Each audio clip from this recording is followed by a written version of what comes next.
Education సిస్టమ్ని బాగు చేసేటటువంటి క్రమంలో భాగంగా లోకేష్ సమీక్షల మీద సమీక్షలు చేస్తున్నారు. అందులో భాగంగా కొత్తగా 53 జూనియర్ కాలేజీలు ఏర్పాటుకి రంగం సిద్ధం చేస్తున్నారు.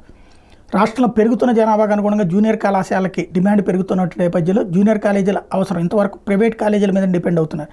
పేదలకి ప్రైవేట్ కాలేజీలు చదవలేనటువంటి వాళ్ళకి గవర్నమెంట్ కాలేజీలు అవసరం ఉంది. దానికి అనుగుణంగా ఇంటర్ విద్యా మండలి సర్వే చేస్తే రాష్ట్ర వ్యాప్తం 37 మండలాల్లో 47 ఇంటర్ కాలేజీలు అవసరమని గుర్తించారు. ఎన్టీఆర్ గుంటూరు జిల్లాలోని 2 అర్బన్ డెవలప్మెంట్ అథారిటీల ప్రాంతాల్లో మొత్తం 6 కాలేజీలు అవసరం ఉందని తేల్చారు. మేరకు కొత్త కాలేజీల అవసరం మీద ఇంటర్ విద్యా మండలి చేసిన ప్రతిపాదనలు ప్రభుత్వం తాజాగా ఆమోదించేసింది.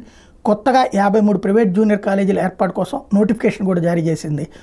అల్లూరు జిల్లాలోని అనంతగిరి, కోనవరం, అనకాపల్లి, మాడుగుల, రావికంతం, రాంబిల్లి, నక్కపల్లి, పరవాడ, అనంతపురం జిల్లాలో రాఫ్తాడు, యాడికి, బాపట్ల, సంతమాగలూరు, వేటపాలెం, కోనసీమలో ఐపోలవరం, కపిలేశ్వరపురం, రాయవరం, ఏలూరు జిల్లాలో టీ నరసాపురం, ముసునూరు, గుంటూరులో మేడికొండూరు, కాకినాడలో కరప, కొత్తపల్లి, తొండంగి, కృష్ణాలో బాపులపాడు, గొడ్లవల్లేరు, దేవనకొండ, నంద్యాలలో పేపల్లి, ఎన్టీఆర్ జిల్లాలో చందరపాడు, పల్నాడులో క్రోసూరు, నాదెండ్ల, ఎడ్లపాడు, ప్రకాశంలో కొత్తపట్నం, కురిచేడు, పెద్దారవీడు, తాళ్ళూరు, వెలిగండ్ల, పశ్చిమ గోదావరిలో మొగల్తూరు, కడపలో మైలవరం, గోపవరం ప్రాంతాల్లో కొత్త కాలేజీలు నోటిఫికేషన్ ఇవ్వబోతున్నారు. ఎన్టీఆర్ జిల్లా కొండపల్లి యూడిఏలో 2, గుంటూరు జిల్లా మంగళగిరి, తాడేపల్లి యూడిఏల్లో 4 కాలేజీలు అవసరమని గుర్తించారు. ఇవన్నిటిని చేయడం అంటే వాస్తవంగా గవర్నమెంట్ కాలేజీలు పెట్టట్లేదు, ఉన్నది పీకేసేటటువంటి పరిస్థితిలో ఉందన్నటువంటి సందర్భంలో ప్రజా అవసరాన్ని దృష్టిలో పెట్టుకుని లోకేష్ బాధ్యతాయుతంగా ఈ పని చేస్తున్నారు.